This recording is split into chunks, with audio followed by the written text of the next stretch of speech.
Muito bem-vindo e muito bem-vinda a mais um episódio do Saúde Fora da Caixa. A gente segue aqui com a nossa segunda temporada de episódios. Eu tenho a honra de receber o Giuseppe, que trabalha com movimento, e eu já vou logo jogar a bola pra ti, pedir pra te apresentar, que eu acho que é o melhor jeito de alguém ser apresentado que eu querer falar de ti, né, meu querido?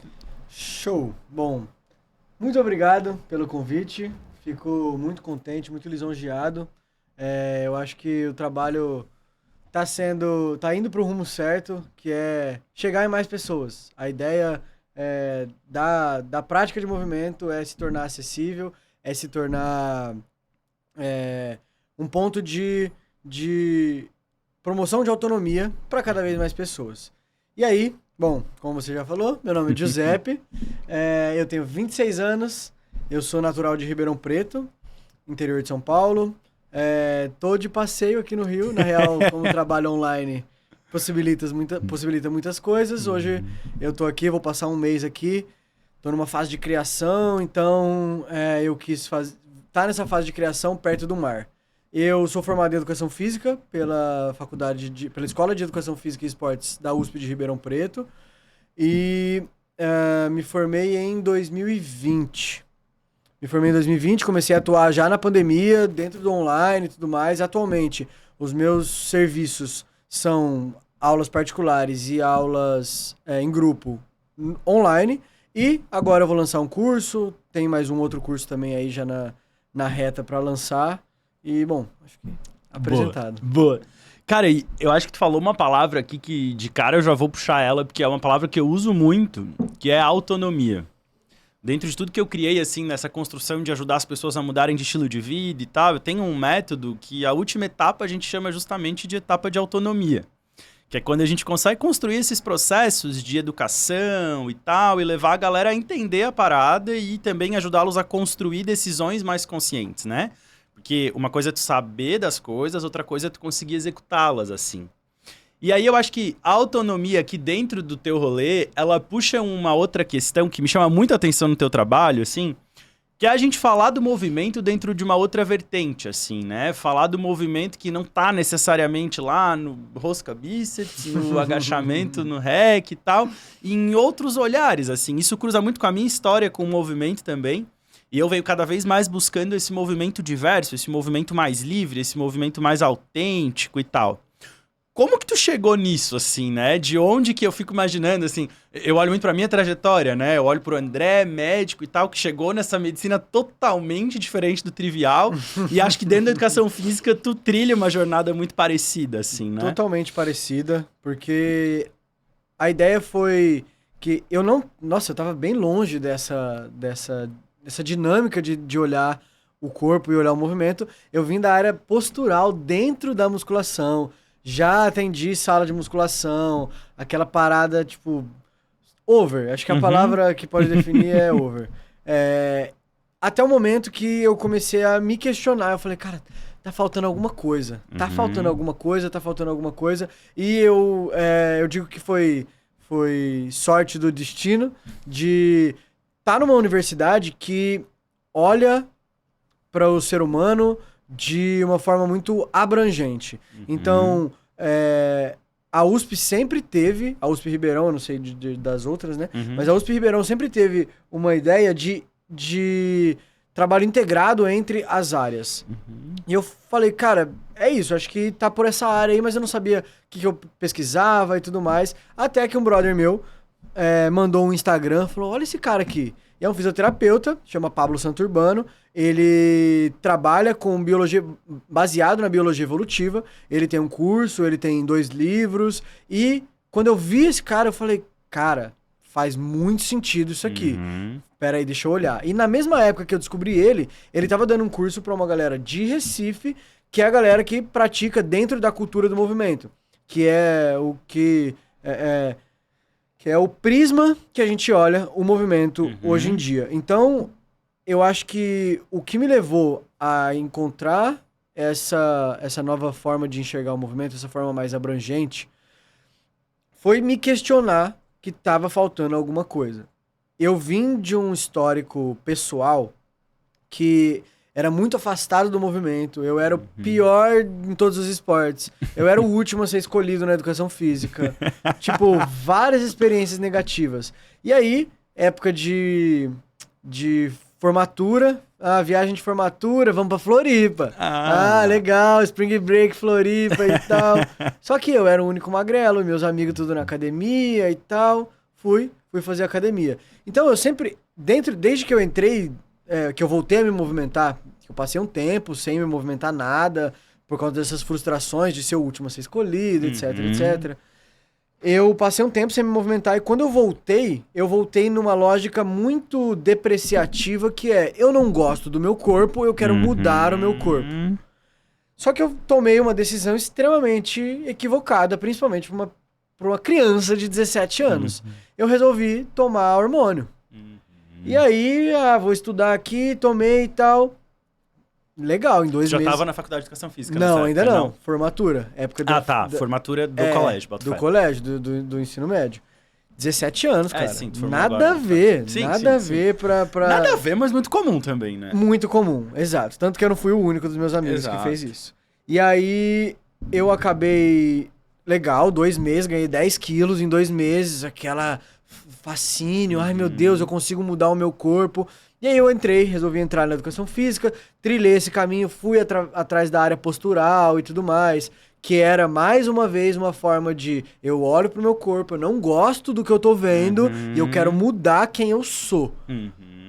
E aí essa parada só tava me depreciando cada vez mais. E aí minha autoestima é uma parada que tu fica correndo atrás do próprio rabo e nunca alcança, porque é uma... Primeiro, o meu biotipo...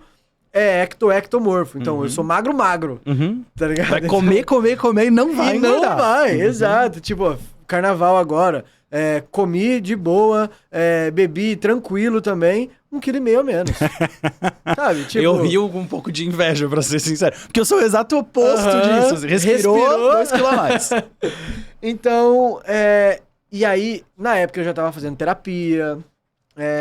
já tava lidando com meus processos de ansiedade, eu tive crise de ansiedade e tudo mais. E aí, dentro desse movimento de me questionar o porquê de eu estar fazendo o que eu tava fazendo, eu comecei a olhar e falar, cara, não, peraí, falta alguma coisa. Tipo, eu preciso me enxergar de outra forma. E aí, quando tanto que o meu TCC mudou de uma hora pra outra pra essa área de... basicamente o meu TCC foi atividade física na infância e suas implicações na vida adulta. Que massa. Um ensaio filosófico. E era comparando a pedagogia da autonomia, do Paulo Freire, com a pedagogia do rendimento imediato, que é o que a gente vê nas escolas. E eu me vejo como uma vítima desse sistema de rendimento imediato. Não coloco a culpa nos professores, eles só estavam cumprindo tabela. Total. Mas a gente caiu nessa reprodução de que não importa a fase que você tá, você tem que tentar se enquadrar, você tem que tentar se igualar aos outros. E a base foi ficando para trás e tudo mais. E aí, dentro da biologia evolutiva, eu entendi que... Então, eu fiz esse paralelo entre pedagogia da autonomia e biologia evolutiva. Que o importante é a base. Então, se a gente consegue olhar a base, o que permite qualquer ser humano começar de qualquer nível que tiver, a gente consegue ter uma pedagogia com o aluno e com as pessoas hoje em dia dentro do Instagram muito mais construtivista do que depreciativa. Perfeito. Então, eu consigo mostrar pra pessoa que, por exemplo, eu tenho uma aluna de 67 anos. Nossa, faz 40 anos que eu não faço ponte. A gente vai voltar a fazer ponte. Por que não? Seu corpo tá aí, tá respondendo, não tá? Aí vai aparecendo uma dorzinha aqui, uma dorzinha ali. Tá tranquilo. Essas dorezinhas que vão aparecendo no caminho são sinais de que alguma coisa está precisando de atenção. Mas, resumindo, a ideia é que eu entendi que qualquer um pode viver um corpo potente, viver um corpo útil, disponível, preparado, sem dor, desde que dê atenção para a base. Desde que dê atenção para a preparação de forma integral. E aí isso envolve a saúde emocional, envolve sono, envolve alimentação, envolve relações sociais, sol, natureza, enfim. Nada pode ser desconsiderado. Acho que é isso. E eu acho que tu traz um ponto muito massa, cara, e que eu vejo com quase todo mundo que tem uma pegada diferente dentro da saúde, assim, né? Que eu acho que a gente vem de uma geração, a gente tem uma idade relativamente próxima, e a gente vem de uma geração de profissionais da área da saúde que estão dizendo, epa, para aí. Pera. Tem que ser diferente, não tá funcionando. Eu vivi uma fase da minha vida já como médico especialista que eu via que, cara, não é isso aqui, eu tô trabalhando, tá dando retorno financeiro, que era uma preocupação grande na época, hoje até menor, mas eu via que, cara, esses pacientes, eles não estão melhorando o real, o que tá sendo feito aqui? E aí eu percebo que a gente que passa por esse processo de olhar diferente, quase sempre a nossa história pessoal é tocada pelo que a gente tá vivendo em saúde, assim. Até porque empatia é aquela história de se colocar no lugar do outro e tal, mas pra mim empatia é um negócio completamente utópico e teórico, porque a gente nunca sabe, de fato, o que o outro passa. Então, quando a gente sente a história de, porra, eu fiquei 5 anos sedentário, entrei no rolê de querer melhorar meu corpo a todo custo, vou usar hormônio, quebro a cara e tal, e tu te ressignifica ali dentro, tu começa a construir uma nova identidade em saúde. Que me parece ser uma coisa muito importante pra galera que quer, de fato, aderir a uma mudança, né? E aí, quando a gente fala do fazer o exercício pelo corpo ideal, fazer o exercício pra me encaixar num padrão de corpo, pra corresponder a expectativas externas, a gente não tá falando da nossa identidade, né? A gente tá falando do outro. E por isso que eu vejo a galera quebrando tanta cara. Ah, eu começo pra emagrecer, eu começo pra ficar bombado, seja comer melhor, seja fazer exercício, e percebe que isso nunca leva a lugar nenhum, né? E aí eu fiquei curioso de te perguntar uma coisa, assim. Tu tem na tua memória alguma situação, principalmente dessa fase mais de transição, eu acho, do começo, assim, que imagino que essa mudança vem com inseguranças, vem com medos e tal. Alguma experiência que tu viveu, seja tu mesmo, dentro do teu processo, ou com algum aluno, com enfim, alguma pessoa que tu interagia nos teus processos iniciais, que te marcou e disse, porra, cara, é isso aqui realmente vale a pena, faz sentido e vai ajudar uma galera. Cara, eu acho que foi na época do TCC, assim. Porque eu entendi que existia uma outra possibilidade. Uhum. E num primeiro momento, eu acho que, olhando de trás pra frente, talvez esse olhar inicial era muito mais pra mim. Uhum. Tipo, caraca, graças a Deus, eu não preciso mais ser aquele cara destrambelhado, descoordenado, e também não preciso fazer nada disso pra atender uma expectativa externa. Uhum. E aí, me debruçando sobre a literatura, tanto sobre o Pedagogia da Autonomia do Paulo Freire, quanto o livro do Pablo, que é Evolução e Movimentação Humana, eu senti, acho que foi na parte de... Bom, o livro do Paulo Freire inteiro, mostrando como a nossa construção de didática tem sido extremamente equivocada. Mas dentro do Evolução e Movimentação Humana, quando ele vai falar de antropologia e aspectos psicossociais, que ele traz o ponto de a sua autoimagem está totalmente relacionada com o que o seu corpo é capaz de fazer. Uma criança, antes de construir cognição, ela toca as coisas, ela põe na boca, então a forma que ela se enxerga, a forma que ela enxerga o outro, a forma que ela enxerga o mundo e que ela se enxerga dentro do mundo, tá totalmente associada ao que ela descobre através do corpo. E ele traz uma explicação evolutiva de que se o seu corpo não é capaz hoje, o seu cérebro não entende que você é capaz de tantas outras coisas. Porque o córtex motor foi o que... Foi o pontapé inicial, o córtex motor refinando e ficando cada vez mais complexo, foi o pontapé inicial pro córtex pré-frontal, que é a nossa parte de racionalização, resolução de problemas, ser tão complexa. Então, tá totalmente associado o meu córtex motor, o que o meu córtex motor é capaz de produzir, de criar, com o que o meu córtex pré-frontal é capaz de resolver de problemas na vida. E aí, cara, eu falei... Maluco, isso é muito louco. Porque eu realmente tinha uma autoestima baixíssima. Eu morria de vergonha. Eu já tive experiências de, por exemplo, ser excluído do futebol da galera. Meus melhores amigos, e não coloco a culpa neles, porque eu realmente era horrível, devia ser muito ruim jogar comigo. Mas foi uma experiência negativa. Experiências de, por exemplo, medo de pular do trampolim do clube. E o clube inteiro tá lá embaixo. Pula, pula, e eu descer. Então, a minha confiança em mim mesmo era muito negativa. Até o momento que eu olhei e falei, cara, não preciso mais. E aí, quando eu, dentro desse estudo de biologia evolutiva, quando eu comecei a ver os vídeos do Ido Portal, que é o israelense que criou essa filosofia da cultura do movimento, eu falei, cara, tem todo sentido. Porque o primeiro vídeo dele, que eu vi, ele falava, não importa o jeito que seu corpo é e tudo mais, você consegue rolar, você consegue pular, você consegue apoiar a mão no chão, você consegue inverter. E aí eu falei, cara, é isso, tá no caminho, faz todo sentido. É aqui que eu vou mergulhar. E aí, tanto que foi tão significativo pra mim que eu tava pra acabar o TCC, era outubro, eu cheguei no meu chefe na academia, eu falei, cara, vou sair. Ele, nossa, não, mas por que tal, não sei o que, vamos conversar. A gente vê questão salarial, a gente vê... Falei, não é nada disso. A questão é que eu não quero mais estar dentro desse ambiente. E eu saí não pra buscar estágio em outro lugar, eu saí pra ser aluno de uma escola de movimento. Porque eu falei, cara, o que eu preciso agora é aprender. Tipo, eu preciso do meu processo pessoal desenvolvido, preciso me debruçar sobre isso para depois querer passar isso pra alguém. Tanto que foi um período de 8 meses, assim, imergido no primeiro momento, 8, 9 meses. Eu já tava praticando um pouquinho, mas meio por conta. E aí, quando eu saí, foi um processo de uns 9 meses até eu me formar e começar a dar aula. Aí eu me sentia que aquilo fazia parte de mim. E aí eu podia começar a levar pros outros, né? Exatamente. Eu boto muita fé, cara. E eu acho que volta naquilo que eu falei antes, porque eu passei por um processo muito semelhante, assim, de revolucionar o meu estilo de vida, de perder muito peso e tal. Eu comecei a estudar nutrologia sem contar pra ninguém. Eu comecei a fazer especialização pra mim, eu não queria trabalhar com isso na época e tal. E aí, com o passar do tempo, óbvio que mergulhando nesse mundo, eu fui adquirindo habilidades pra poder contribuir com a galera em relação a isso, né?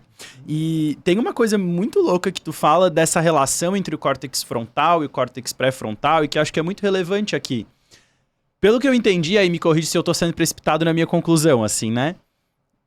É capaz de a gente acreditar, e eu sinto isso na minha vida com o movimento, assim. Talvez movimentar mais o meu corpo, adquirir novas alternativas de movimento, desenvolver isso de forma progressiva, constante, ao longo do tempo e tal, vai ter um impacto bem grande no meu funcionamento de modo geral, né? Nas minhas emoções, na minha capacidade de resolução de problemas, no meu humor.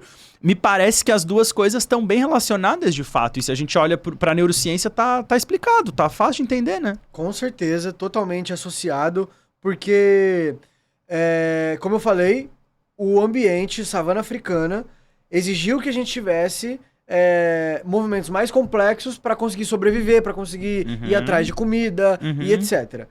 Quem que controla um corpo mais complexo? É um cérebro mais complexo. Então, a partir do momento que a gente começou a complexificar nosso movimento, se a gente permitiu que o nosso cérebro aumentasse de complexidade num nível absurdo, em que a nossa capacidade de resolução de problemas, de lidar com as emoções, estava totalmente associado ao que a gente fazia. Cara, eu fujo de um leão, mano. Eu ia te dizer isso.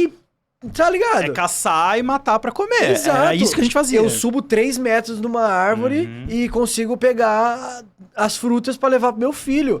Que é, enfim... Aí, fazer um agachamento pra pegar o celular do chão, tá ligado? Exatamente, saca? Então, e aí, nessa linha, o Vicente, que é um professor, inclusive, dessa escola aqui, da Impulso, que ele tá escrevendo um livro com esse nome, ele fala, o motivo do cérebro é o corpo.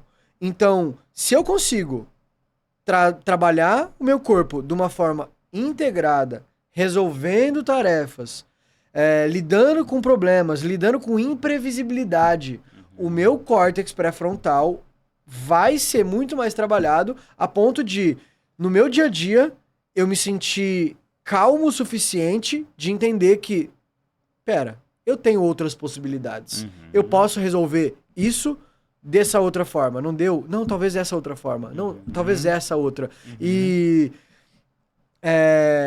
E aí, toda a camada de autoestima também. Uhum. Porque a gente passa a se relacionar melhor com a gente mesmo, se entender melhor em contextos diferentes, entender nossas limitações. E aí, a gente melhora a nossa relação própria, permite que a gente melhore a nossa relação com outra pessoa.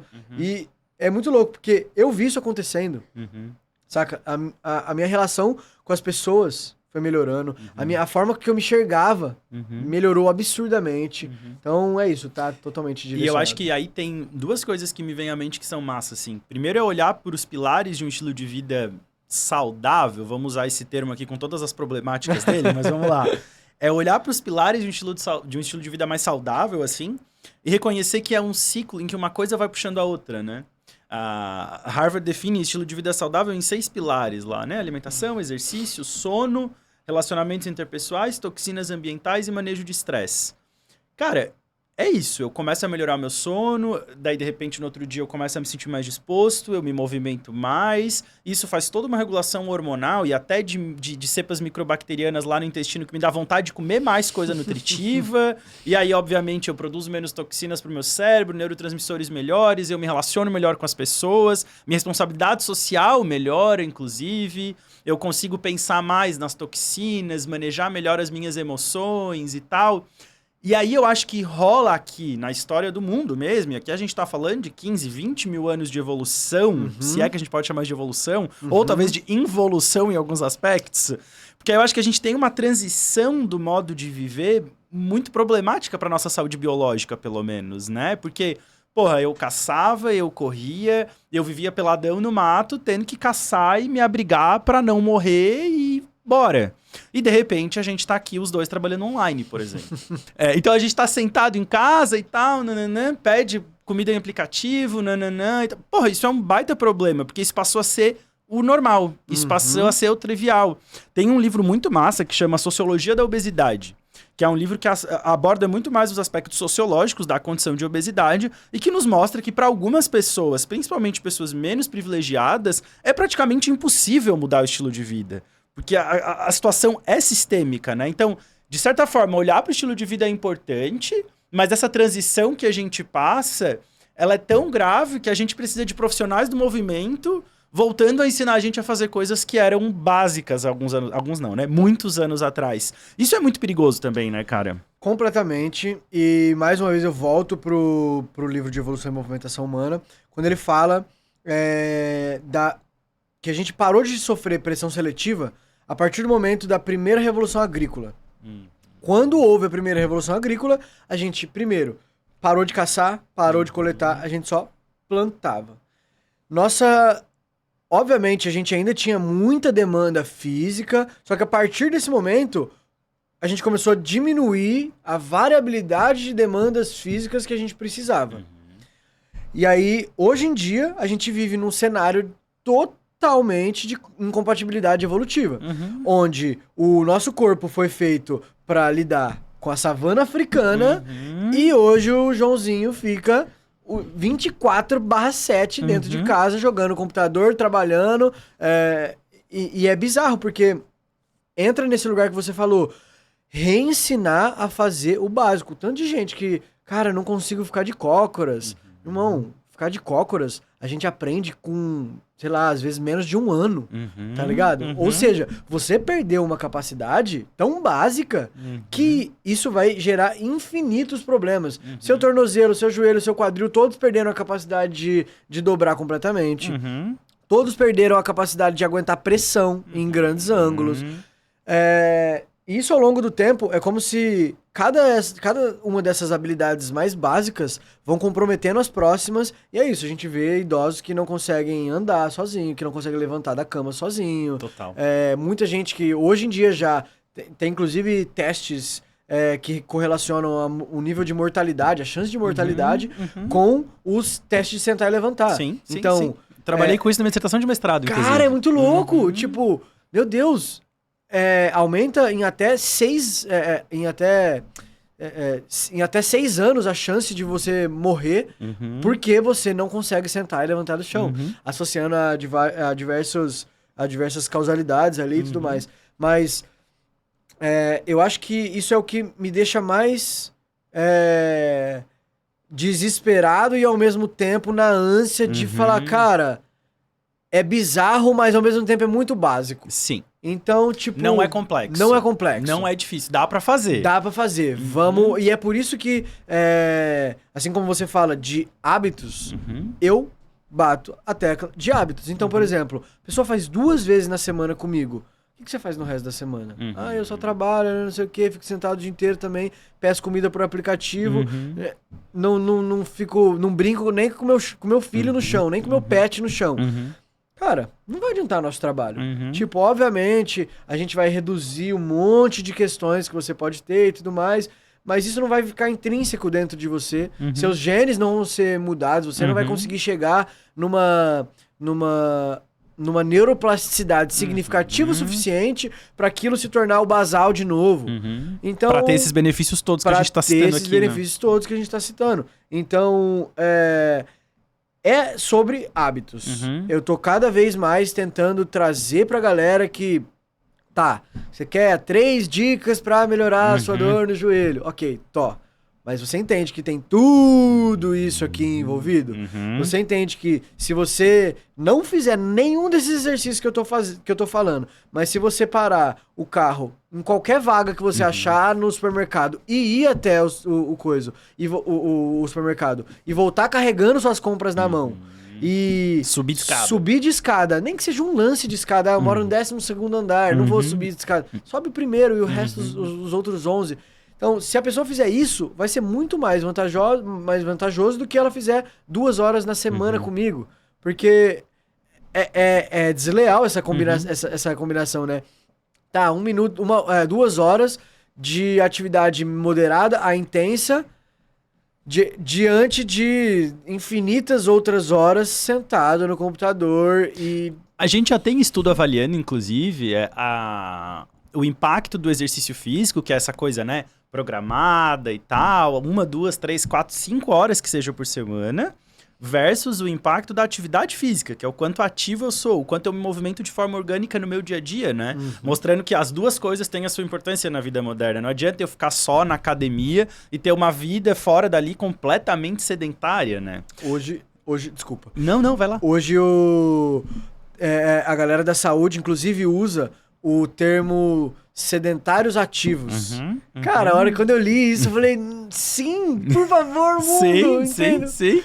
É, porque essa coisa de criar uma expectativa da programação pro exercício e tal, eu acho que tem muito a ver com essa indústria do emagrecimento e da estética como um todo, né? Tu não vê o cara fazendo um anúncio de academia, sei lá, mostrando que um idoso pode voltar a agachar.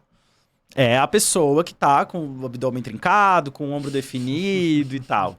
E aí eu queria trocar de assunto aqui e trazer uma outra pauta que tem me chamado muita atenção, que é esse rolê de a gente ser profissional de saúde na internet, assim, né, cara? Isso é um negócio muito louco. Quando eu paro pra pensar que há menos de 4 anos, 2020, eu não podia fazer nenhum tipo de atendimento digital, remoto, assim, nada. Em teoria, eu não podia nem ligar para um paciente para tirar dúvida de tratamento, nada. Tinha que ser tudo aqui no cara a cara, assim, né? Como que foi para ti cair no mercado de trabalho já com o mundo digital aparecendo, assim? Como que tu tem lidado com isso? Cara, no primeiro momento, eu comecei a produzir conteúdo ainda antes da pandemia. E, pô, já era a ideia do Recupere Seu Cócoras. É tipo, vou começar a mostrar pra galera. O Cócoras é simplesmente um símbolo, né? Ele não é uau, a gente poderia usar a pendurada, mas enfim. Peguei um aliado forte, que é básico, e aí eu fiz um desafio de 30 dias e tudo mais, porque eu já tava estudando marketing digital nessa época. Ainda uma parada muito crua, né? Porque eu tava na faculdade, e aí o cara que eu tinha aula era extremamente sensacionalista. Então, aquela coisa clássica do marketing digital. Clássica, exato. Ele era foi nos primórdios do como é que chama? Fórmula de lançamento. E ele era um aluno do Fórmula de lançamento. Então ele tava fazendo uma fórmula de lançamento em cima da gente. Bota fé. E aí, show, pandemia. Aí eu falei, bom, já estamos aqui, bora lá. Num primeiro momento, eu fiquei meio assustado de como eu vou passar um exercício pra essa pessoa? Uhum. Tipo, o exercício é 3D, a câmera tá em 2D. Como que eu vou fazer isso? Show. Aí, logo que entrou a pandemia, o Pablo Santurbano, esse professor e fisioterapeuta, pra galera que já tinha feito o curso presencial dele, ele deu algumas aulas online. E a segunda aula online que ele deu foi sobre teleconsultas. Porque a fisioterapia também não tinha, Perfeito. não tinha permissão de fazer nenhum teleatendimento. Uhum. Ele entrou e aí ele reforçou mais uma vez a ideia de foco externo Uhum. e tarefa. Comandos verbais com foco externo. Então, você está num pé só. Toque o pé que está no ar em tal lugar. E aí, a parte de passar exercício ficou muito tranquila. Tanto que hoje, eu já tive que dar aula de dentro do Uber. Já tive que dar aula, enfim, de diversos lugares extremamente... Por quê? Porque o comando verbal tá muito assertivo. E aí, junto disso, tem a parte da rede social. Que aí é um pouco mais complicada, porque eu acho que eu entendi isso há, sei lá, 8 meses atrás. Vai existir lacuna. A gente vai deixar espaço em branco. E tá tudo bem, porque onde a gente tem espaço pra não deixar em branco é aqui. O que a gente tá fazendo agora e tudo mais, conteúdos mais densos, trazendo a galera pra perto. Mas o grosso da rede social, que é o Instagram, que é o TikTok, que é o YouTube Shorts, é pra despertar a atenção da pessoa de que, olha, talvez você esteja olhando pro lugar errado. Olha por esse ponto de vista. E aí... eu acho que eu entendi que hoje o que eu tenho feito na rede social é um convite às pessoas a olharem o autocuidado por um ponto de vista mais construtivo, mais respeitoso consigo mesmo, com mais...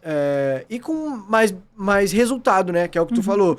Pô, a gente tá fazendo há anos de um jeito e não tá dando certo. Por que que se a gente tá tentando fazer há tantos anos, seguindo esse modelo militarista, que segue o modelo militarista até hoje dentro da educação física, e não tá dando certo, por que que e tem, por exemplo, sei lá, acho que é cerca de 60% da população sedentária, por que que a gente continua fazendo desse jeito?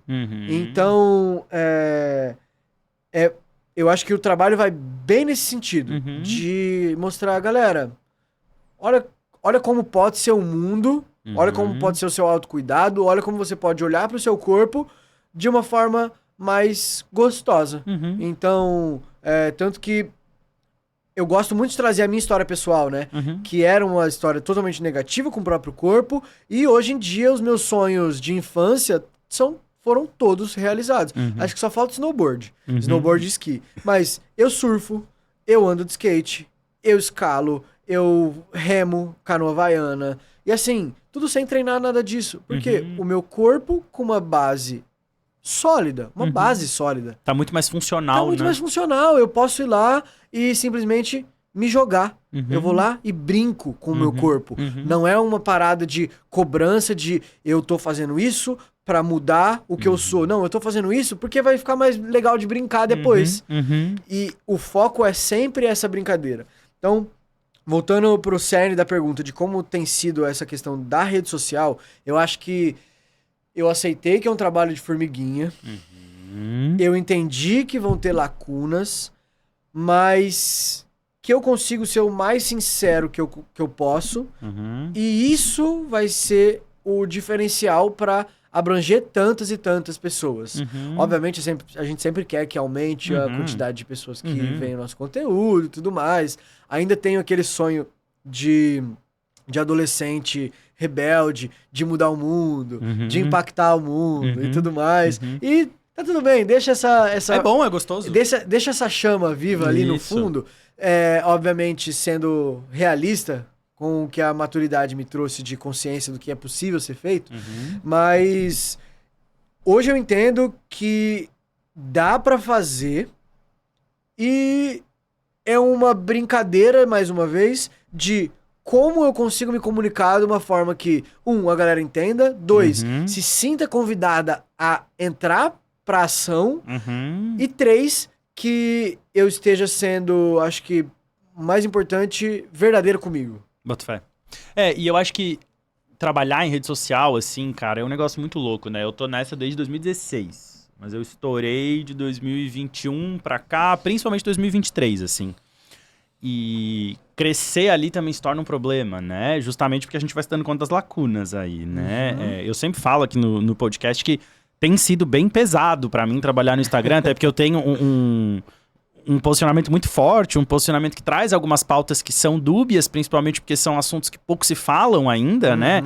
Eu pesquiso gordofobia, né? Eu tenho 2 projetos de pesquisa hoje rolando com gordofobia. E aí é uma das discriminações mais veladas que a gente tem, né? Todo mundo é gordofóbico o tempo inteiro e ninguém acredita que tá errado por isso. Então, tu te posicionar em relação a isso é muito complexo. E aí eu também comecei a descobrir as lacunas, assim. E a gente se dá conta delas é legal, porque a gente também vai se desprendendo um pouco, a gente vai ficando um pouco mais confortável com o que tá ali. E aí eu também reconheço um outro ponto massa, que é a gente começar a trabalhar no digital.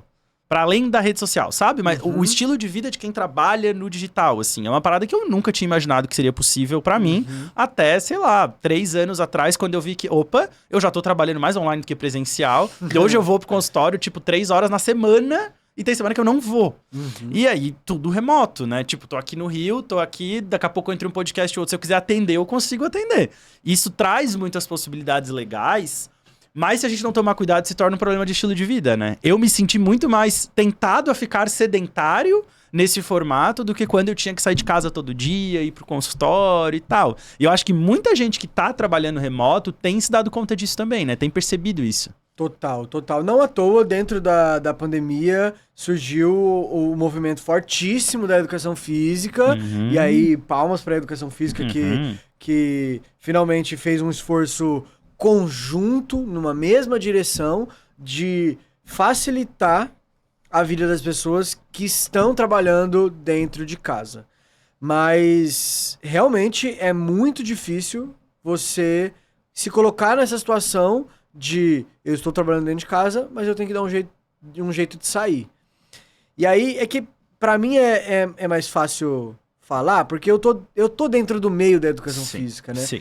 Mas o que eu tento fazer é praticar fora de casa e ficar no lugar de prática. Então, lá em Brasília, na Pratique Movimento, que é a maior escola de movimento do Brasil, primeiro que a gente não existe... não é um plano igual plano de academia. É tipo um plano de clube. Você vai quantas vezes quiser, você faz quantas aulas você quiser. E eu aproveito isso para dar as minhas aulas de lá. E aí... E sempre quando eu tô há muito tempo sentado, eu levanto, vou fazer alguma coisa, tem uma barra lá pra se pendurar, vou pro chão, brincar um pouco no chão.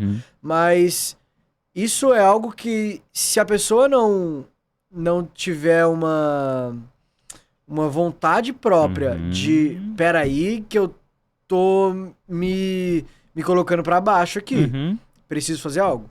Se não partir da pessoa também... vai ser complicado. Porque é muito cômodo, né? Sim, tipo, total. É muito mais fácil ficar parado. Não, é isso, sei lá, tem gente que ganha, tem gente que faz faturamento hoje de milhões dentro da internet. Total. E o que você vai falar pro cara sair de casa? O que vai motivar o cara a sair de casa? Tipo, né? é isso, é que a gente vê um movimento dessa galera que tem tido um sucesso de carreira em relação à parte financeira e alcance e tudo mais. A gente tem visto que tem um movimento de estilo de vida que se tornou cool e que bom que pelo menos dessa vez é um estilo de vida saudável, né? De a pessoa se exercitar, a pessoa não ficar indo dormir tarde, comer bem, melhor, etc. Tempo de sol e tudo mais. Mas é muito complicado pra galera que, por exemplo, tá começando, ou a galera que é a maior parte que tá no digital, que tá no home office, mas ainda é meio que um peão dentro desse sistema. E aí, isso é uma parada muito louca, porque várias pessoas que eu atendi ficaram pior no sentido de estresse e trabalho quando foi trabalhar dentro de casa. Porque agora o que é trabalho e o que é casa? Não existe coisa que separe mais. Então eu vi aluno meu almoçando em 20 minutos e voltando pro computador. Que bizarro isso. É muito louco, porque entra numa questão social que demandaria esforço das empresas, coisa que no Brasil ainda a gente é um girino. Lá Total. fora a gente vê isso acontecendo. Tá começando a acontecer. Empresas preocupadas com o estilo de vida do funcionário, mas hoje aqui ainda é complicado. Então, bom, resta a nós chamar a pessoa mais uma vez. Total. Olha o que você pode viver. E eu acho que disso. começa de coisas muito pequenas, né? Esses dias eu vi um conteúdo, cara, eu não sei se foi teu ou alguém dessa galera nova do movimento aí, que é uma galera que eu tenho seguido porque me pega bastante, assim. Falando da história de trabalhar sentado, eu acho que é teu, acho que foi tu que falou isso, de ficar mudando de posição, assim, né? E aí, porra, eu pesava 130 quilos, então eu tenho uma lombar bem judiada, assim, né? E trabalho hoje sentado, que não era a minha realidade, porque eu trabalhava em hospital e tal, então tinha um trabalho muito mais dinâmico, assim. E aí eu comecei a pensar nisso e até a falar disso com alguns pacientes e usar, porque eu atendo pessoas que têm uma condição de saúde biológica mesmo, grave, assim, né? Uma galera com obesidade num grau importante, já com diabetes, hipertensão, às vezes que já fez uma cirurgia bariátrica e reganhou peso, com alterações de exames, com dificuldade de mobilidade. Então, às vezes, pra esse cara levantar e ir até a cozinha e voltar é um ótimo primeiro passo, é um excelente começo. E aí eu lembro que eu falei dessa história da cadeira e tal, com uma paciente em consulta, de tentar pelo menos se mudar e tal, ou até ter mais de um local de trabalho pré-preparado, né? Eu comecei a fazer isso também de atender no chão às vezes, atender no sofá, não estar sempre ali na posição corretinha. E aí ela me chamou a atenção para uma coisa que eu comecei a questionar pacientes, e eu acho que a gente começa a ter a geração de pessoas que foram pro home office e estão se arrependendo. Depois de 2, 3 anos passados, assim, sabe? Eu tenho alguns pacientes, e assim, pelo menos uns 5, 6 vem fácil à minha mente, que trocaram de emprego, inclusive, tinham trocado para ir pro remoto, e trocaram de emprego porque queriam pelo menos um formato híbrido, para ter o rolê de sair de casa de 2 a 3 vezes por semana. Eu tenho outros pacientes que trabalham para empresas full remoto e que estão, tipo, sublocando espaço de coworking perto de casa para sair até um local trabalhar, assim, né? Porque aí eu acho que entra várias coisas aqui, né? A sociabilidade, a possibilidade de sair um pouco desse lugar e tal. E aí vem essa história do estilo de vida como uma grande mudança, né? O trabalho norteando o estilo de vida. E aí eu olhar para isso, para conseguir mudar, é importante também. E aí, uma outra coisa que eu queria trazer aqui, cara, e que eu acho que entra muito no que eu mais estudo e mais falo hoje, assim, né? Ontem ainda a gente soltou uma publicação que saiu 8 da noite, a última vez que eu olhei tava com mais de 5 mil likes e tipo 700 comentários, e que é um carrossel com 3 prints de relatos de gordofobia vividos. Assim. E aí, cara, tu vai ler os comentários, literalmente centenas de pessoas, principalmente mulheres, comentando as situações que têm vivido. E a galera da educação física, infelizmente, tem aparecido muito nesse contexto, assim, né? Os relatos que eu ouço por ali, eu já presenciei relatos comigo no corpo de hoje, que não é um corpo gordo maior. Imagina quando eu era ainda maior. Já presenciei na academia de eu estar lá e ver acontecendo com outra pessoa e tal. Então, acho que é uma coisa que a gente sabe que existe. Existem muitos profissionais bons, muitos profissionais qualificados e treinados para lidar com o público que tem obesidade. Mas, infelizmente, eu ainda ouço muitos relatos de medo de entrar na academia, de, cara, eu não vou, André, porque as últimas 5 tentativas que eu tive, eu cheguei lá e o instrutor da academia nem aí pra mim, me tratou como se eu não existisse, zero acolhimento, zero preparo humanístico, e aí não é nem técnico que eu tô falando, é preparo de manejo, de saber conversar, de saber olhar, de saber ouvir, né? E aí, cara, será que essas possibilidades diferentes de movimento trazem a possibilidade de a gente incluir corpos diferentes também?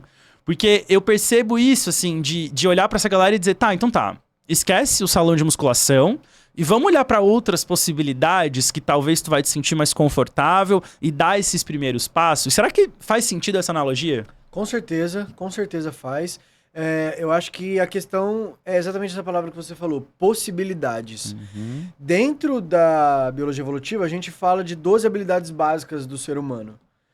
E dentro dessas 12 habilidades, é como se fosse uma criança reaprendendo a fazer tudo que ela passou pelo processo. Então, a gente tem o processo de 0 a 12 anos principalmente a partir dos 12 anos a gente começa a complexificar e combinar habilidades, mas é fazer esse trabalho contrário, é voltar lá do começo, é voltar a fazer a pessoa sentar e levantar do chão. Porra, você sabe que é um baita trabalho fazer a pessoa sentar e levantar do chão. É um baita de um esforço. Eu posso começar, ao invés do chão, um banquinho intermediário entre uma cadeira e... Mas coloca a pessoa numa possibilidade de, primeiro, eu não preciso me enquadrar dentro do, caramba, eu tô pegando 5 quilinhos. E a pessoa do lado com 25. Exatamente. É um lugar... É que a academia, ela não foi feita pra esse tipo de público. Tipo, a galera não entende que o jeito que a gente promove movimento hoje em dia, ainda majoritariamente desse jeito no Brasil, vem de uma cultura da década de 70, onde o bodybuilding ganhou uma notoriedade muito grande. E aí a gente tenta replicar esse modelo pra qualquer pessoa. Sim. Tipo, não, cara, só não. Não é por aí. Não é por aí, definitivamente não é por aí. E aí, a gente trazendo essas possibilidades novas, obviamente vai depender de um manejo social, então é o biopsicossocial, né? A gente não tem como fugir disso.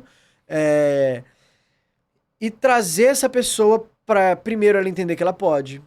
Segundo, se acostumar com o corpo dela em movimento em algumas situações. Aumentar o limiar de tolerância ao esforço. E aí, pode ser das formas mais básicas possíveis. Como, por exemplo, ficar um pé só, saca? Tipo, eu tive uma aluna obesa que ela acabou chorando no meio da aula porque a gente tava bem numa zona de tipo, tá, agora é o momento de subir a régua. Eu preciso que ela perceba que ela consegue passar um pouquinho além do limite dela. Aquele, tipo, assim, me senti cansado, parei. Não, você consegue um pouquinho mais. E aí eu deixei ela num pé só. Cara, ficar num pé só, tá ligado? Tipo, eu não tô pedindo pra pessoa fazer um supino. E aí, ambientes onde ela consegue fazer isso, se sentindo dentro, ela não tá fazendo outra atividade. Ela só tá fazendo outra versão da mesma atividade. Então, dentro das escolas de movimento no Brasil, todo mundo faz o mesmo treino. A gente lá na Pratique tem velhinhos, pessoas obesas, pessoas... tem pré-adolescente, tem um moleque de 12 anos treinando lá com a gente. Tem pessoas que já se lesionaram. Eu já lesionei. Então, e o que muda? A versão que você vai fazer. Só. Tu tá dentro do coletivo. O coletivo te coloca pra dentro. Isso é muito legal. Isso é muito irado. E você não sente que você tá tão distoante. Porque você vai olhar, tem uma pessoa que é magra e tá na mesma versão que você. Por quê? Porque ela tem outras limitações.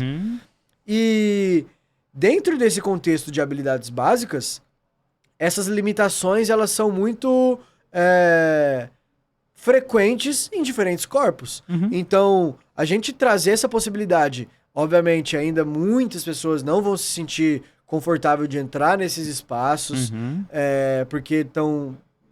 As pessoas que são magras, geralmente, não via de regra, já estão se cuidando e tudo mais, e aí tem mais facilidade para entrar. Tem uma passabilidade maior, né? Uma passabilidade maior.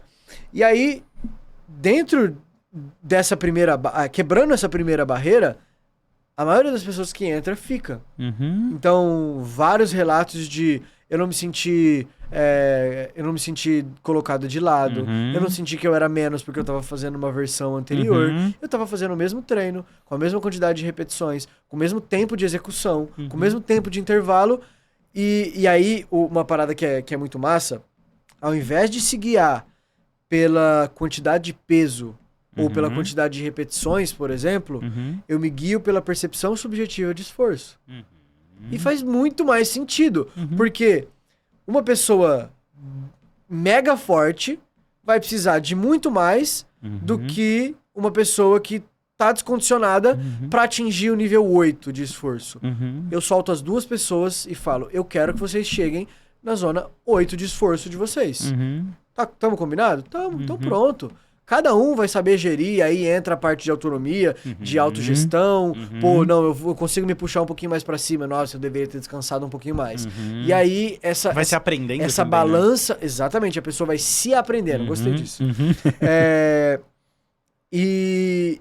Então, respondendo a sua pergunta de forma resumida, eu acho que sim, a questão é sobre possibilidades, mostrar para as pessoas que existe diversas possibilidades. E aí, às vezes, nem vai ser dessa forma que eu trabalho hoje. Às vezes vai ser no yoga. Isso.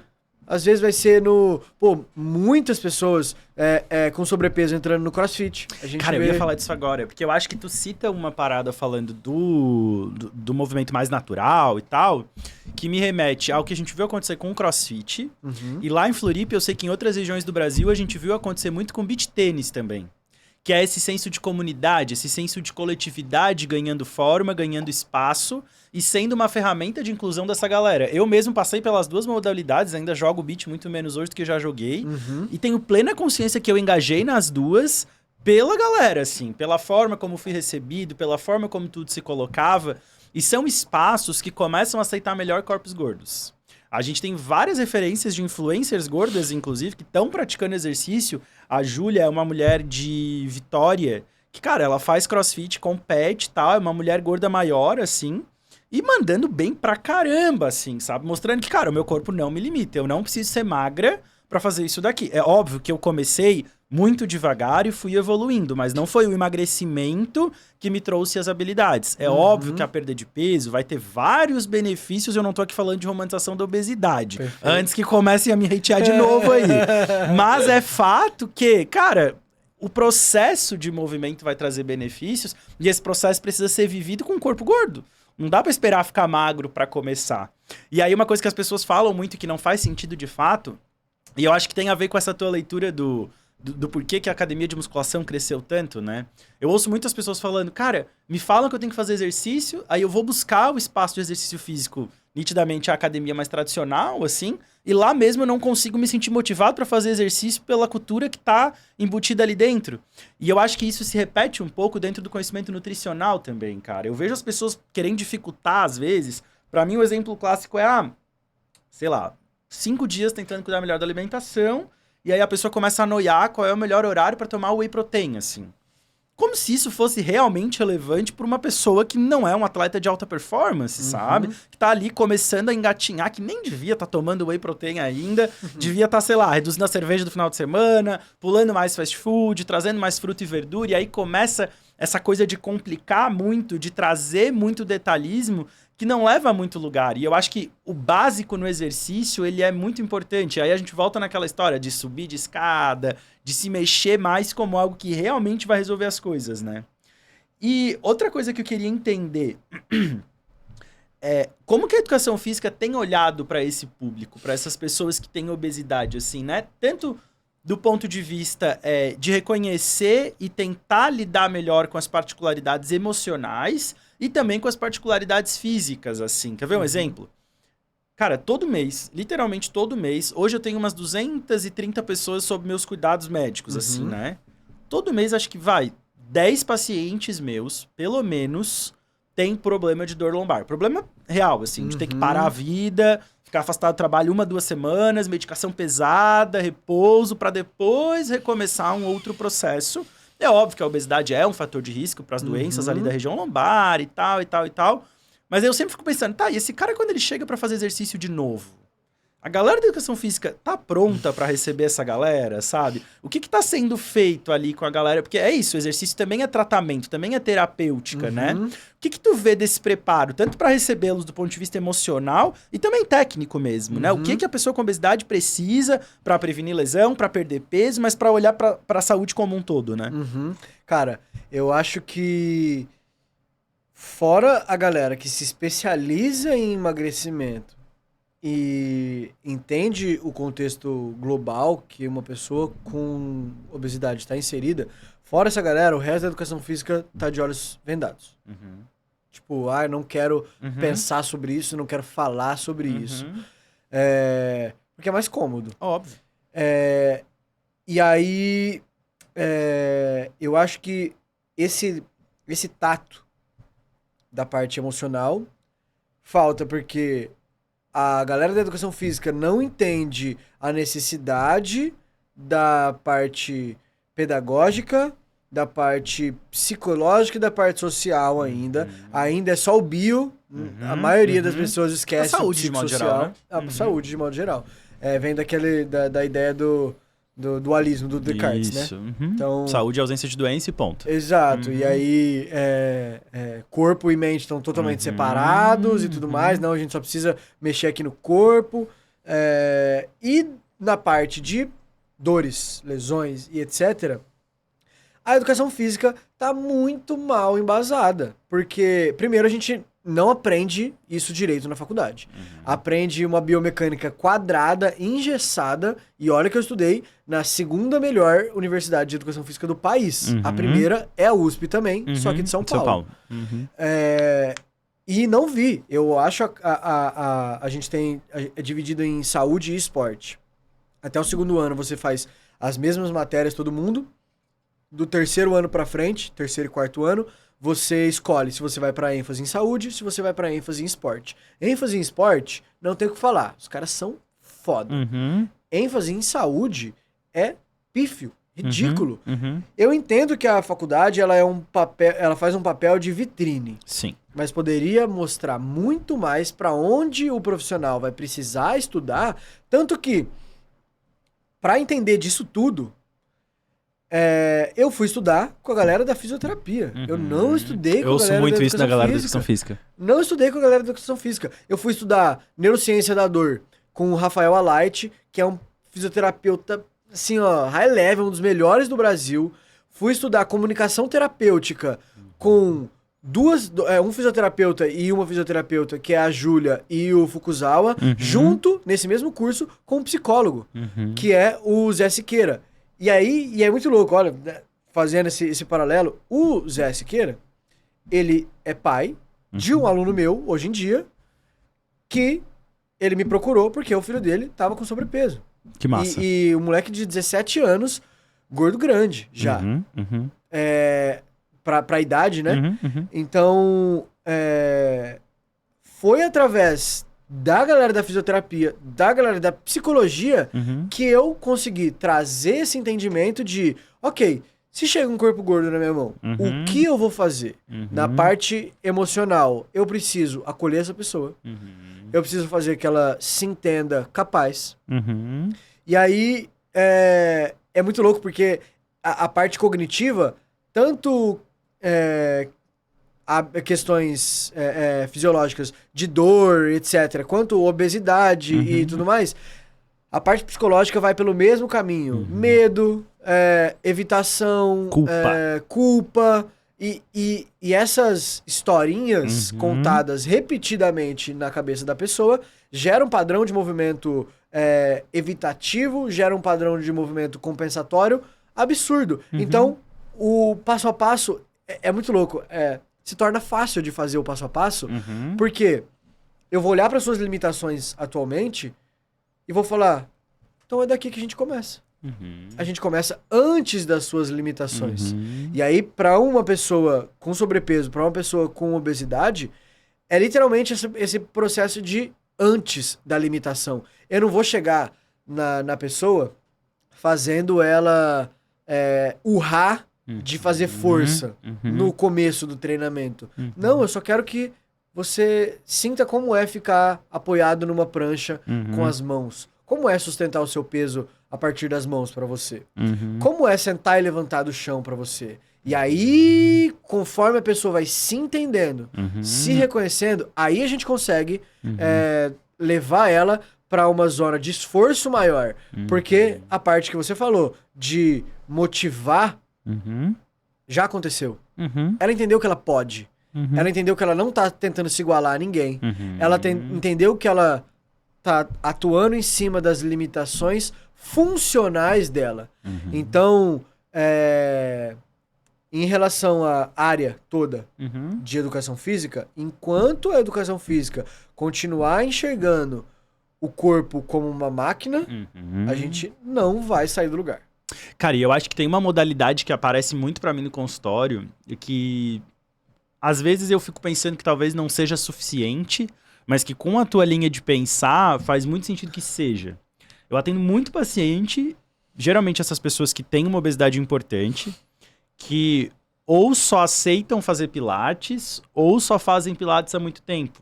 E eu já fiz pilates uma época, e aí me lembrando do funcionamento do pilates faz muito sentido, né? Porque é um local em que é muito mastigado, é muito progressivo, tu vai te sentir capaz, porque os movimentos são movimentos simples, mas muito bem executados, muito efetivos, que vão olhar para a respiração junto com o movimento.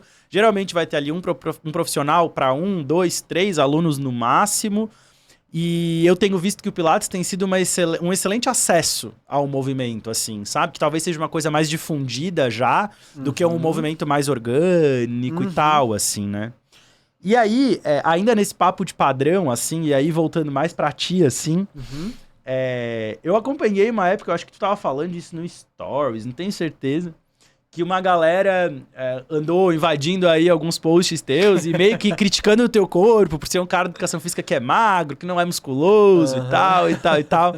Isso é comum? Como que tu lida com isso, assim? Cara, é muito comum. Ainda mais entra naquela questão de lacunas, né? Uhum, A maioria dos posts que eu sofri hate tinham lacunas. uhum. E aí, por exemplo, tem um post que eu falo, não faz sentido você treinar o seu bíceps de forma isolada. Talvez se eu tivesse falado, não faz sentido você só treinar o seu bíceps de forma isolada. Ah, mas aí estraga a copy. Funcionalmente falando. Estraga a copy, exatamente. Ganhei uma carambada de seguidor. Muito seguidor. Foi bom, porque eu subi o muro. A partir desse momento, quem não concorda comigo fica pra fora. Quem concorda, desce do muro e vem pra dentro. Mas ainda é difícil fazer a galera... Tanto a galera que não dá hate, ainda é difícil a galera aceitar, porque tem muito essa noção de... Pô, é um magrelo falando. Como é que eu vou... Então, confiar nele. A parte de mobilidade é mais fácil, porque eu mostro eu fazendo as peripécias lá e é um pouco mais tranquilo.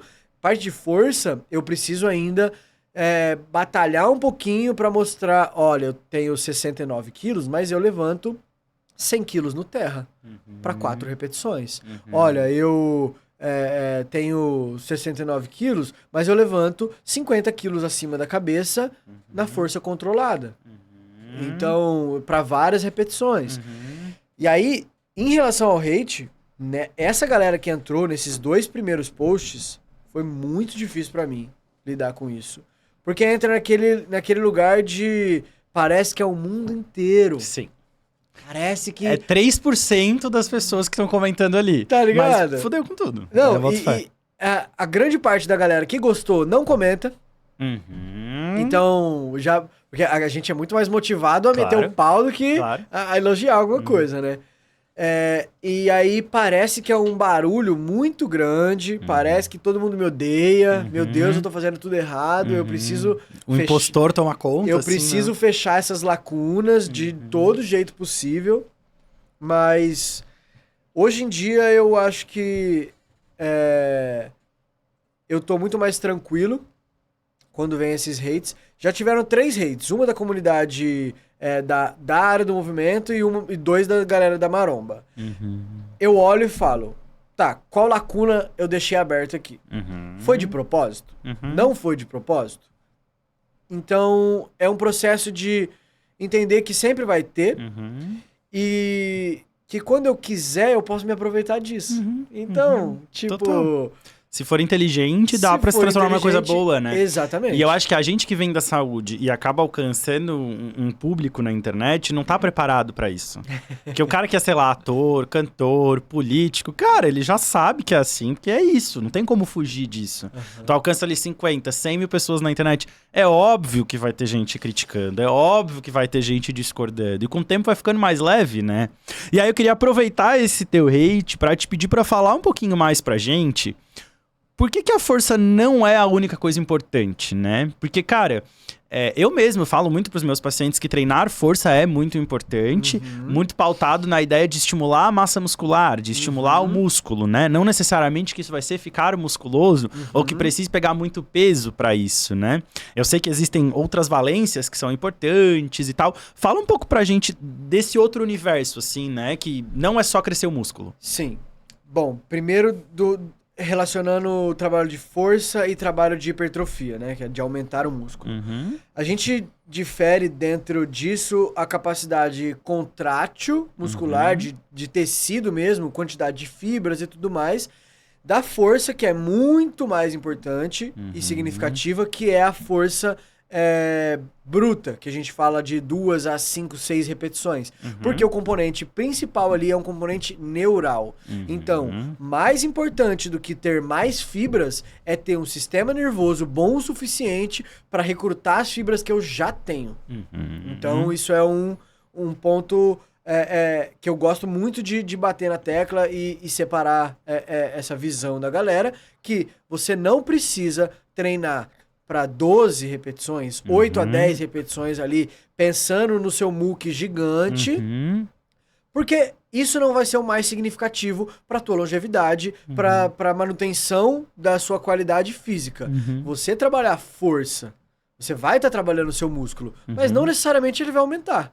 E até às vezes, por exemplo, hoje eu tô trabalhando força na zona de hipertrofia, eu não tô ganhando peso. Por quê? Porque eu não tô comendo pra isso. Total. Então, tipo, não é necessariamente o exercício de 8 a 12 repetições que vai ser tão significativo. É importante essa fase de resistência de força, que a gente chama, né? De 8 a 10 a 12 repetições. Mas o mais importante, como eu falei, é a parte de força bruta, que é o que a gente mais usa. Ninguém levanta o sofá pra arrumar, pra limpar 15 vezes. 15 vezes, 12 vezes, 10 vezes. Não, você levanta uma vez, no máximo 2, 3 vezes, pra varrer embaixo, passar o aspirador embaixo ali e fechou. Então, a maioria da força que a gente precisa tá ligada ao componente neural. Componente muscular, componente tecidual é consequência. E entender essa conexão do músculo com o sistema nervoso central, cara, é um negócio que talvez para as pessoas seja meio complexo, assim, né? Mas, basicamente, o músculo, ele termina numa terminação nervosa que vai conectar um osso e ali é que o negócio acontece, né? A fibra muscular é o grosso, talvez não seja o menos importante, né? Mas é o geralzão ali. O movimento ele vai ser refinado realmente no comando nervoso. E eu percebi muita diferença nisso quando eu fiz acompanhamento individualizado de exercício a primeira vez. Eu treinava com uma pessoa lá de Floripa, que ela já tinha sido atleta de fisiculturismo, e a gente treinava na academia, mas com uma pegada bem solta, assim, sabe? E ela começou a me ensinar a recrutar as fibras corretas para o exercício que ela queria que eu executasse, assim. Cara, é completamente diferente, assim. Tanto que eu fiquei um bom tempo treinando no individual, assim, que eu vi que era outra realidade de exercício, era completamente diferente de tudo que eu já tinha vivenciado, assim. E isso me levou também a lembrar de uma experiência que eu tive quando eu estava na faculdade de medicina ainda. Eu tinha uma colega que estava fazendo medicina comigo e que já era profissional de educação física, ela dava aula no curso de educação física, inclusive. E aí, na época, ela começou a me incentivar a começar a fazer exercício e tal, e tal, e tal, e tal. E aí eu decidi que eu queria correr. Eu cheguei a fazer uma meia maratona, nananã. E aí eu lembro que a primeira vez que ela foi comigo, assim, e a gente virou amigo, assim, né? Até porque a gente era colega de turma, enfim. Ela falou, vamos correr na rua, então, hoje. Vamos fazer alguns testes e tal. Eu vou montar uma planilha de preparação pra ti, nananã, beleza. E aí eu lembro que ela me soltou a correr, e eu já tava bem ativo nessa época, já fazia bastante exercício, né? Ela falou, tu vai correr 1 quilômetro, e aí eu vou te mandar parar, e ela foi junto, assim, né? Pra gente conversar um pouco sobre o tempo, não sei o quê, nananana. Resumo da história, com 3,5 km eu parei, eu falei, eu vou morrer? Não aguento mais? Falta muito pra dar 1 quilômetro? E aí ela, na época, brincou comigo e falou, cara, eu só queria te provar que tu conseguia correr muito mais do que 1 quilômetro e que isso aqui tava te limitando pra caramba, tu já correu 3,5. E aí, tipo, 3 semanas depois eu tava batendo 10 quilômetros, sem nunca ter corrido antes. E é óbvio que eu já treinava, eu fazia um funcional bem forte com ela na época, né? Então tinha uma preparação pra isso, assim. E ter esse olhar também, né, cara, eu percebo muito isso. E eu acho que talvez o profissional de educação física que tá começando tenha mais isso, assim. Eu treino num espaço que esses dias, além do profissional, tinha um estagiário com ele. E aí eu vi como o guri tava do meu lado, motivando e comandando cada movimento, assim, e o como isso pode fazer diferença, né? Total. Eu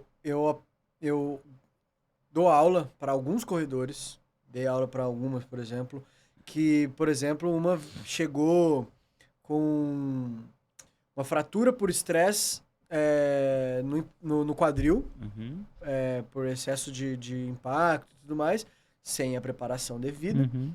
Isso ela estava treinando para uma meia maratona. Uhum. 9 meses depois ela estava correndo uma maratona inteira. Que massa. O que a gente fez? Alinhou a questão de força dela. Então, a musculatura dela estava sabendo produzir força, tanto em resistência de força, que foi cerca de 15% do nosso trabalho, mas principalmente força bruta. Uhum. Então, aguentar carga, seja carga interna do peso dela, Uhum. seja carga externa. Então, estava muito bem alinhado. E eu acho que essa questão de fazer a pessoa se atentar para ativação correta e tudo mais, ainda dá pra gente ir mais além. Que é o que a gente fala de tarefa e foco externo. Eu, hoje em dia, não falo um jeito de se movimentar melhor. Eu exponho a pessoa a uma tarefa que vai obrigar ela a encontrar aquela solução de movimento mais eficiente.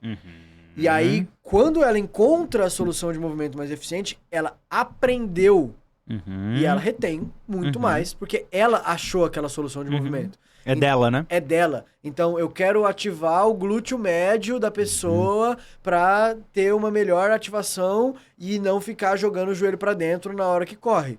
Eu não fico mais falando, ativa o glúteo e tudo mais. Não, eu boto a pessoa num pé só e deixo ela 1 minuto e meio, pegando um objeto no chão com a mão e pondo com a outra. No final, caraca, minha bunda tá ardendo e tudo mais. O corpo dela achou.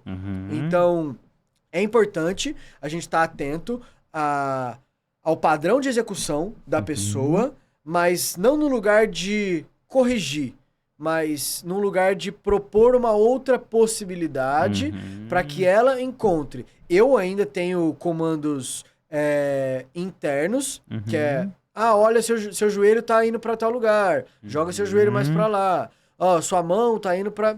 Ainda tenho, mas o grosso dos meus comandos verbais são em relação à tarefa, porque o aprendizado é muito maior. Então, para essa questão de preparação e tudo mais, e aí já ainda fazendo um paralelo, fazendo uma relação com a pergunta anterior de por que força não é a única coisa importante, colocar a pessoa para melhorar o comando central, o sistema nervoso central dela é o mais importante. Porque isso vai envolver força, vai envolver mobilidade, vai envolver coordenação, vai envolver ritmo, vai envolver equilíbrio, vai envolver potência, consciência corporal, consciência espacial, coordenação olho-mão, tudo isso vai estar envolvido. E aí que a gente tem um desenvolvimento muito mais completo, que, por exemplo, foi o que me preparou para correr 10 quilômetros, sendo que fazia 4 anos que eu não corria. Eu, no meio desse caminho, eu lesionei o menisco. E aí um brother, em outubro, tava lá em casa, um brother que corre. Quer ir lá correr comigo? Vamos lá no parque. Não, bora. Acho que uns 5 dá. Que 5? O parque tem 10. Aí eu falei, você tá de brincadeira com a minha cara, né? Fomos, demos a volta no parque inteiro. E de boa. E de boa. A única coisa era cansaço na panturrilha. Então, o sistema de movimento, ele precisa estar bem treinado. Não só o músculo, não só o tendão. A parte de comando central precisa estar apta para lidar com situações de imprevisibilidade, porque a gente correndo pisa de formas diferentes o tempo inteiro, pisa em terrenos diferentes. Ali, eu acho que ter essa compreensão de que o corpo ele é muito mais do que a unidade contrátil é o que tem mais ajudado, por exemplo, meus alunos. Chegou um aluno meu há um tempo atrás, ele entrou em agosto ou setembro, alguma coisa assim. Ele não conseguia agachar profundo porque o joelho dele era muito sensível. Já estava correndo meia maratona, já estava correndo maratona, isso corrida de rua. Tava no processo de fazer a transição pra montanhismo, corrida na montanha. Final de ano, dezembro ali, 100 quilômetros na montanha em 3 dias. Caralho. 33, 33, 33. Acho que é El Chapo. Acho que é uma parada assim, Uhum. Acho que eu tô ligado. na Argentina. E, cara, ele falou, Pepe, Só foi. de boa, de Uhum. boa. Por quê? Primeiro, a força bruta, preparou a estrutura dele, não só o músculo, mas tendão, ligamento, cápsula articular para aguentar pressão. Uhum. Trabalhamos o impacto, trabalhamos o sistema de molas dele para aguentar e reaproveitar impacto. Coloquei ele em várias situações de um pé só para lidar com essa imprevisibilidade. Uhum.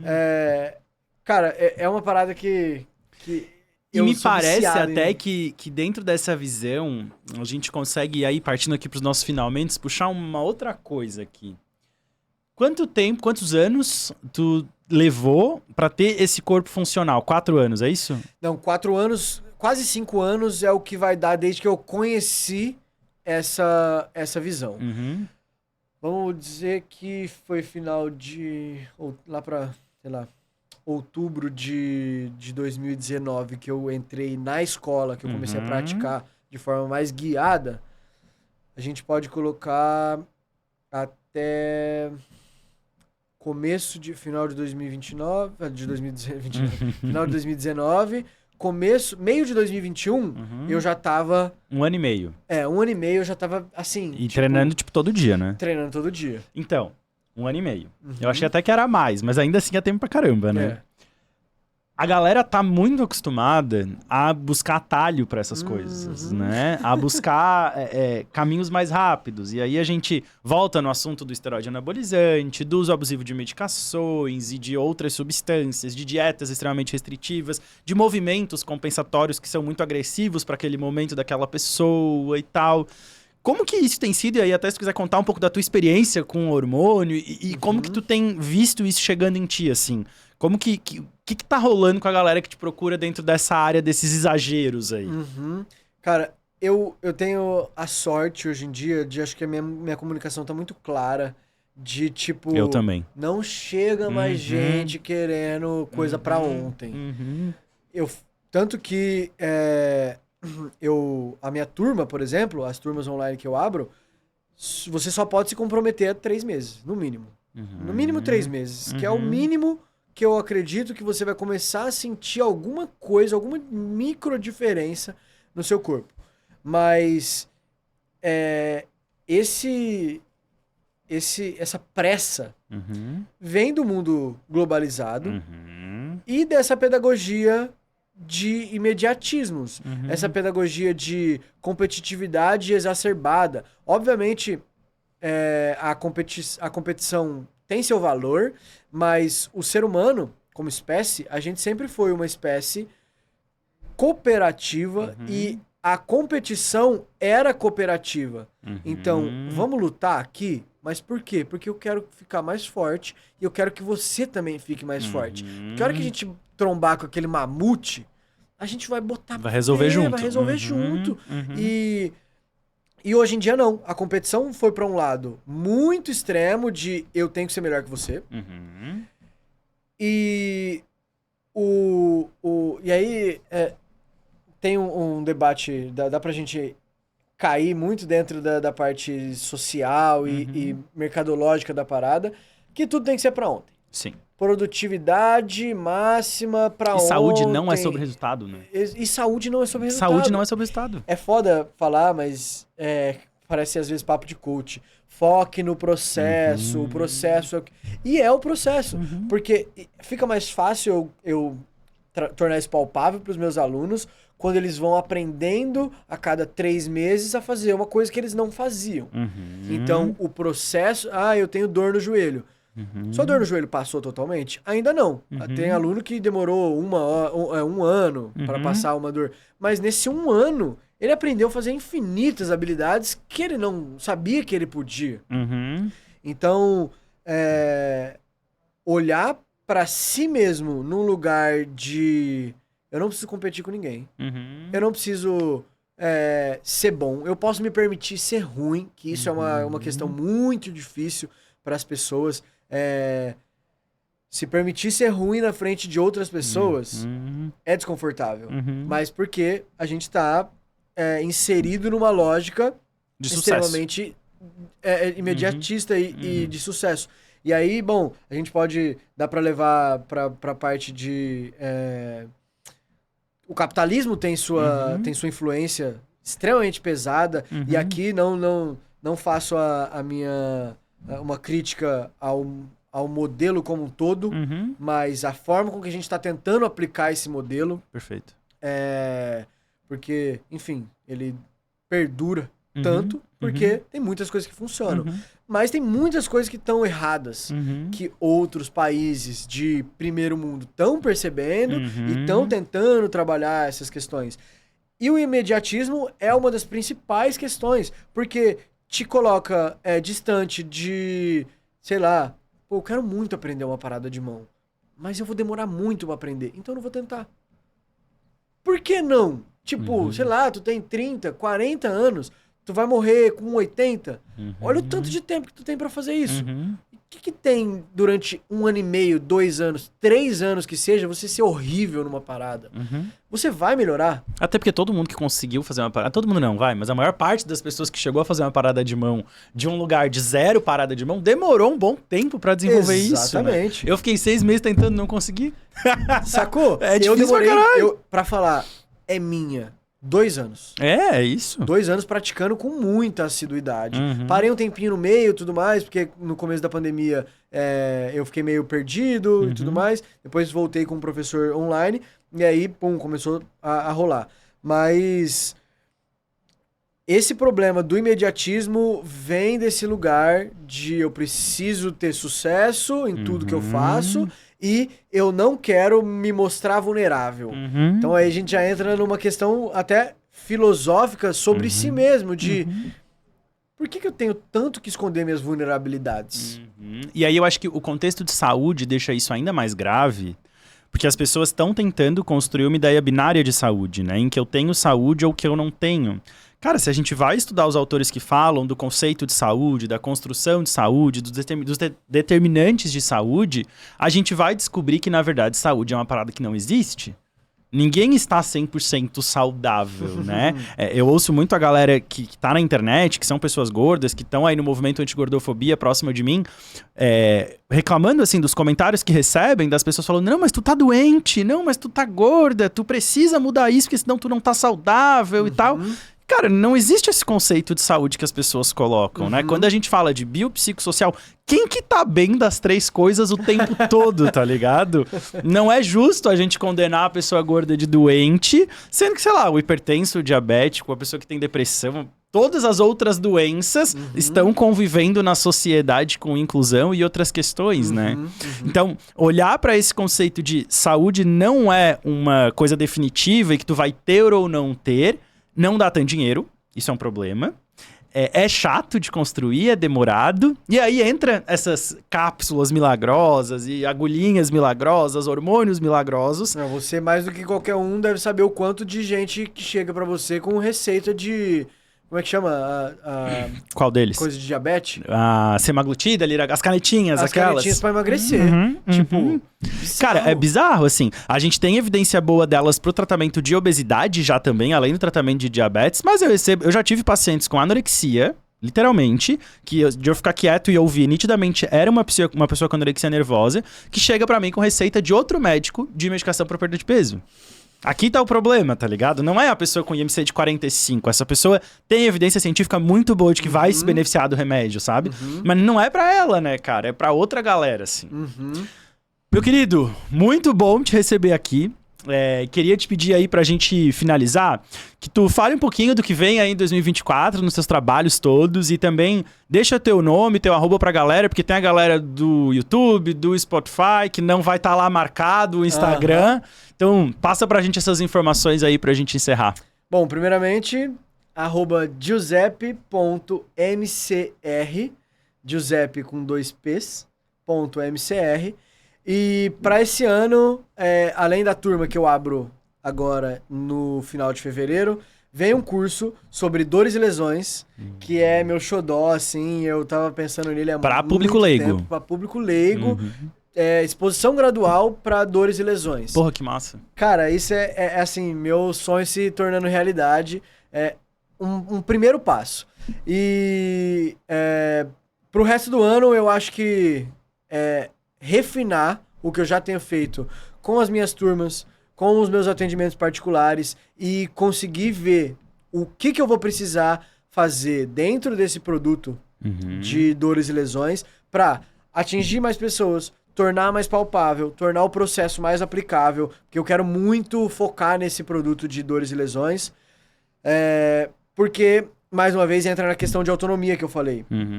O mercado fitness se beneficia muito mais de te vender um plano de academia recorrente do que de te colocar uma possibilidade de fazer uma exposição gradual para adquirir uma sabedoria sobre como você pode se movimentar.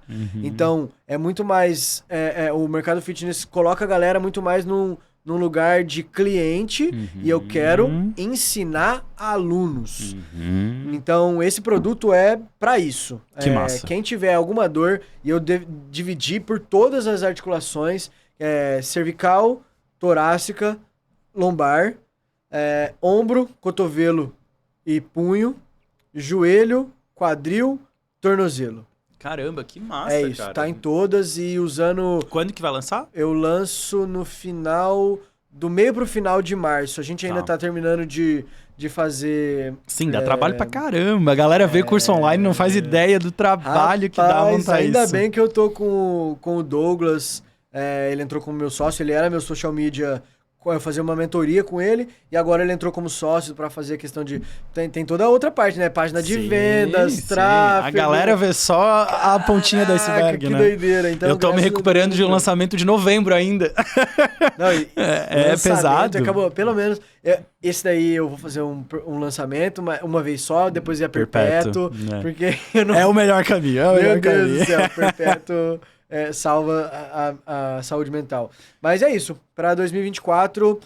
E eu também quero estar muito perto da galera. Então, um sonho meu é começar a fazer encontros. Então, eu já tô viajando, já viajo muito, por que não me juntar à galera? Galera, tô indo pro Rio, vou fazer um encontro em tal lugar. Cara, isso é muito massa. Eu quero muito que eu tô com esse projeto aí pra 2024 também, Rio e São Paulo, porque eu tenho muita gente que me segue dessas cidades, que pedem pra eu atender e tal, e atender é meio burocrático, assim, né? Até porque eu atendo online e tal, mas fazer esses encontros e botar essa galera que tem dores semelhantes pra se olhar, se ouvir, se conversar, isso é muito rico também, cara. Total. Meu querido, muito obrigado pela tua presença. Eu que agradeço. A gente fica por aqui, até mais.